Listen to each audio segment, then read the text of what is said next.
এই জায়গাটা জাস্ট অসাধারণ অসাধারণ।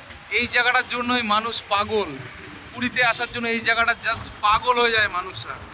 নিজের গাড়িতে ড্রাইভিং করে, নিজের গাড়িতে বাড়ি থেকে গাড়ি এনে এই জায়গাটার জন্যই একমাত্র এখানে আসা। অসাধারণ। জয় জগন্নাথ, জয় জগন্নাথ। অসাধারণ ভিউ, অসাধারণ ভিউ, জাস্ট অসাধারণ। নিজের বাইক নিয়ে আসার একটা মজাই আলাদা। যারা এসছে এই জায়গাটাকে তারা অনুভব করতে পেরেছে। জাস্ট অসাধারণ একটি অসাধারণ মুহূর্ত তোমাদের সঙ্গে শেয়ার করছি বন্ধুরা। সি বিচটা দেখো, সমুদ্রের ঢেউ, এত পরিমাণে আজকে পরিমাণে ঢেউ, ভাষায় বোঝানোর মতন নেই।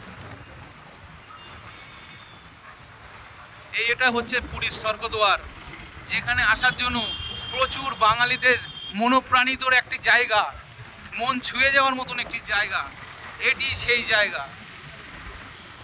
Puri sea beach, Swargadwar.